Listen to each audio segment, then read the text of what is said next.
मोटी आइडिया ले लेते हैं कि कितना फ़र्क पड़ेगा एलोन मस्क के इंडिया पे आने पर और किन किन चीज़ों पर ज़्यादा मुलाकात हो सकती है और क्या ज़्यादा इम्पोर्टेंट है। फिर शरद से हम एक एक करके सारे पॉइंट्स पता करते चलेंगे। आशीष सर, बहुत बहुत शुक्रिया, थैंक यू वेरी मच।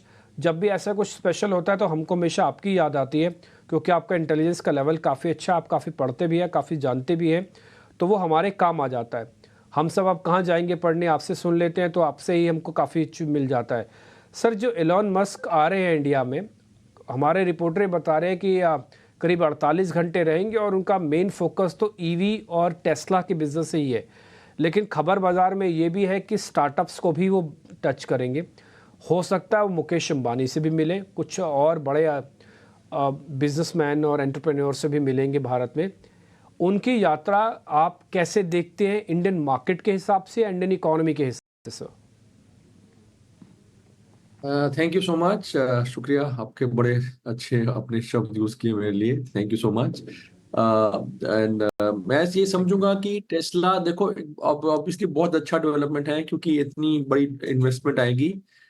अभी इसकी एग्जैक्टली किस किस चीज पे फर्क पड़ेगा कहना मुश्किल है। अभी बहुत अभी जल्दी में कुछ नहीं कह सकते। अभी देखते हैं कहाँ कहाँ वो इन्वेस्ट करते हैं, कैसे मैन्युफैक्चरिंग करेंगे, किस किस का जॉइंट वेंचर करेंगे। और जो आपने ठीक बताया कि इसमें डिसरप्शन भी होगा क्योंकि इतना बड़ा प्लेयर अगर आता है तो डेफिनेटली एग्जिस्टिंग प्लेयर्स पे इम्पैक्ट पड़ेगा। बट ओवरऑल मार्केट एक्सपैंड करेगी। जब भी कोई बहुत बड़ा एंट्री होती है किसी भी इंडस्ट्री में, तो उससे आप कह सकते हो कि तकरीबन ज्यादातर लोगों का फायदा होता है, क्योंकि जहाँ पे डिसरप्शन होती है वहां पे अपॉर्चुनिटीज भी आती हैं। मार्केट एक्सपैंड करती है, मार्केट ग्रो करती है। तो आप ये मान के चल सकते हैं अगर इतनी इन्वेस्टमेंट आएगी तो पूरा ऑटोमोबाइल मार्केट, खास करके ईवी वाला मार्केट इंडिया का, मैन्युफैक्चरिंग प्लस सेल्स दोनों बहुत अच्छे से एक्सपैंड करेंगे अगले कुछ साल में। तो ये तो एक चीज तय है। अब इसमें कौन कौन सी कंपनीज का फायदा होगा, अगेन थोड़ा अभी जल्दी है कुछ कहना। बट जैसे आपने ठीक बताया कि एक तो ये बड़े ग्रुप्स के साथ बात करेंगे, और खबर में ये है कि टाटास के साथ इनकी कोलैबोरेशन तकरीबन तय है। और टाटास के साथ अगर कोलैबोरेशन होती है तो उसका सीधा सीधा इम्पैक्ट टाटा मोटर्स पे पड़ेगा। Tata Motors already electric vehicle में एक तरह से लीडर है इंडिया में, और अगर कोलैबोरेशन अच्छी से हो जाती है इनकी ग्रुप की टेस्ला के साथ, तो टाटा मोटर्स को एक बहुत अच्छा प्लेटफॉर्म मिलेगा जिसपे के जरिए ये एक्सपैंड कर सकते हैं अपनी ईवी की रीच को, अपनी ईवी की टेक्नोलॉजी को, और जो लीडरशिप है उसको कंसोलिडेट बहुत अच्छे से कर सकते हैं। तो पहले, सबसे पहले तो मेरे ख्याल टाटा मोटर्स पे नजर रखनी चाहिए, क्योंकि इसको सीधा सीधा फायदा मिलना बहुत अच्छा चांस है। और टाटा मोटर्स ऑलरेडी बहुत अच्छा परफॉर्म किया हुआ है, बहुत अच्छा कैपिटल क्रिएट किया हुआ है। इसमें मैं समझूंगा कि एक इसमें इसका इन्होंने दिया है, तो इसमें एक आप 1450 तक का एक नजरिया टारगेट लेके आप 6 महीने तक की होल्डिंग में से इन्वेस्ट कर सकते हैं। मेरे मुताबिक इसमें अगेन आपका देखना पड़ेगा कि कहाँ कहाँ होता है, क्या क्या फैसला होता है, पर इसमें बहुत लाइकली बेनिफिट मिलना चाहिए कंपनी को। दूसरा, भारत फोर्ज मैंने एक चूज किया है।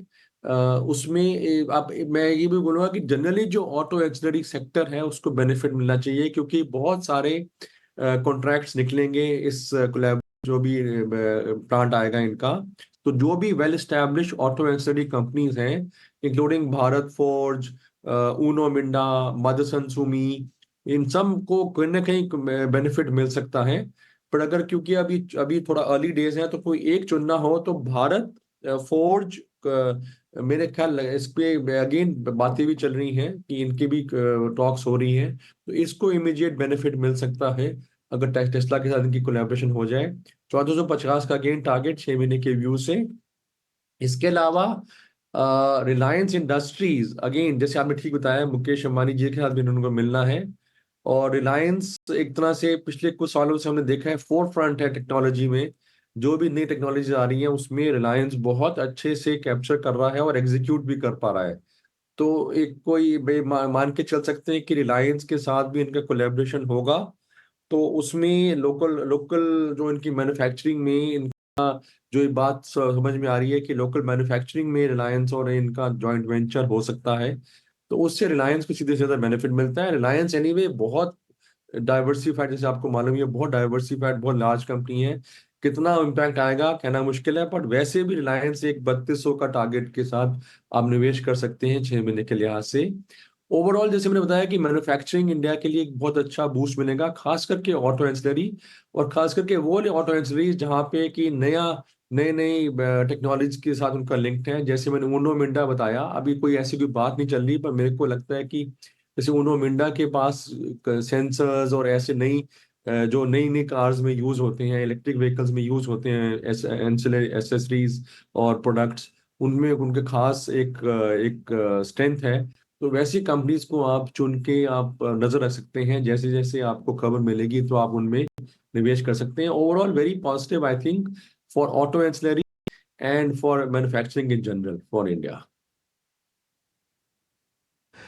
ठीक है, डन। इंटरेस्टिंग सर, आपने तीनों कॉल्स बताई हैं, मैं इसके लिए पहले आपको थैंक यू भी करूंगा। एक्चुअली मैं लेता आपसे एक एक कॉल करके, लेकिन आपने फर्स्ट नोट पे ही हमको तीनों कॉल्स दे दिए, तो मेरे लिए एक चीज़ और भी आसान हो गई, मैं आपसे थोड़ा और भी इंटेलिजेंस अब ले पाऊंगा।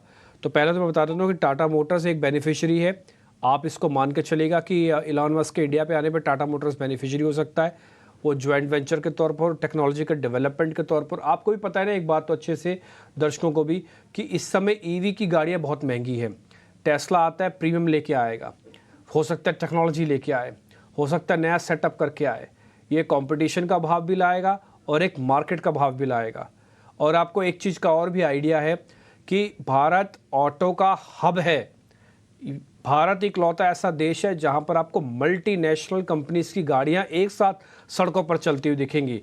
आप सड़क पे देखेंगे रेनॉल्ट भी चलती है, हिंडई भी चलती है, मारुति भी चलती है, टाटा भी चलती है, जैगुआर भी चलता है, और भी कई ऐसी मल्टीनेशनल कंपनीज हैं, M&M भी चलती है एक ही सड़क पे, जबकि कई कंट्रीज पे लिमिटेशन है ना। तो एक तो ये बड़ी चीज़ है। दूसरा, आप बता रहे हैं आशीष सर की ऑटो एंसिलरीज को बड़ा बेनिफिट होगा। आपको इस चीज़ से भी सुन के हैरानी होगी कि भारत में रियल एस्टेट के बाद जो सबसे बड़ा जॉब क्रिएटर है वो ऑटो ही है। और ऑटो एंसिलरीज हमारे यहाँ पे टिपिकली उनको मिड सेगमेंट के MSME जैसी कंपनीज को माना जाता है।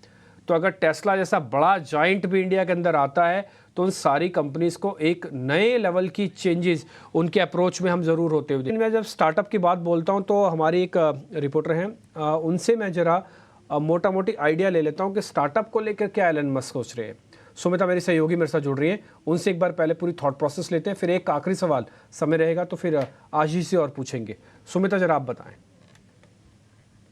इंडिया के स्पेस पे स्टार्टअप्स मिलने वाले हैं none other than Elon Musk से, जब वो अपनी रिपोर्टेड इंडिया विजिट आएंगे अगले हफ्ते। इनफैक्ट हमें सूत्रों के हवाले से पता लगा है कि around 20 to 25 space based startups जो हैं, 25 स्टार्टअप्स जो हैं वो मिलेंगे इलॉन मस्क से, जिनमें नाम आते हैं Agnikul, Bellatrix, Skyroot, Dhruva, Digantara are amongst those that have been invited to meet Elon Musk. और ये होने वाली है मीटिंग 22 की इवनिंग को। इनफैक्ट ये मीटिंग एग्जैक्टली एक मीटिंग नहीं है, बट ये जो स्पेस बेस्ड स्टार्टअप्स है ये अपनी प्रदर्शनी लगाएंगे या अपने शोकेसेस लगाएंगे इंडिया में, दिल्ली में रादर, और वहाँ पे दिखाएंगे इलॉन मस्क को कि इंडिया के प्राइवेट स्पेस सेक्टर में क्या कुछ नई इनोवेशंस हुई हैं। और इलॉन मस्क भी यहाँ पे अपना आके स्टारलिंक को प्रमोट करना चाहते हैं। वो देख रहे हैं कि स्टारलिंक के ऑपरेशन के लिए उन्हें इंडियन गवर्नमेंट से जो है अप्रूवल मिल जाए। स्टारलिंक जो है वो सैटेलाइट बेस्ड कम्युनिकेशंस इकोसिस्टम है, जहाँ पे ब्रॉडबैंड जो है वो सैटेलाइट्स के थ्रू डिस्ट्रीब्यूट किया जाता है। इंटरेस्टिंग चीज़ ये भी है नोट करने वाली कि फाइनेंस मिनिस्ट्री ने अभी नोटिफाई किए थे जो रूल्स थे FDI इन इसको, जिसमें 100% FDI अलाउड है विद सर्टेन राइडर्स। ये रूल्स नोटिफाई किए गए बस 2 दिन पहले ही, और अगले हफ्ते जो है इलॉन मस्क का रिपोर्टेड विजिट होने वाला है। नाउ इलॉन मस्क इंडिया में काफ़ी टाइम से इन्वेस्टमेंट के लिए सोच रहे हैं, बातें चल रही हैं। पिछले साल से ये खबरें उठनी शुरू हुई थी कि इलॉन मस्क इंडिया आने वाले हैं। ये इंपॉर्टेंट कुछ 2-3 पहलुओं से है। सबसे बड़ी चीज़ ये है कि वो यहाँ पे आके अपनी एक ऑटोमोटिव फैक्ट्री जो है वो सेटअप करना चाहते हैं, क्योंकि क्योंकि इंडिया जो है वो world's third largest automotive market है। दूसरी इंपॉर्टेंट चीज़ नोट करने वाली ये है कि उनकी जो सेल्स हैं वो स्लो कर रही हैं यूएस मार्केट में और चाइना मार्केट में, और बाकी ब्रांड्स की तरह जैसे एप्पल था वो भी एक इंडिया जैसी मार्केट में इन्वेस्ट करना जाहिर सी बात है चाहेंगे, क्योंकि यहाँ पे डेमोग्राफिक डिविडेंड काफ़ी अच्छा है, डिमांड जो है यहाँ पे काफ़ी अच्छी है। तो इंटरेस्टिंग रहेगा देखना कि अगले हफ्ते ये जो स्टार्टअप्स के साथ इनकी मीटिंग रहती है या इंटरेक्शन रहता है उससे क्या कुछ निकलता है।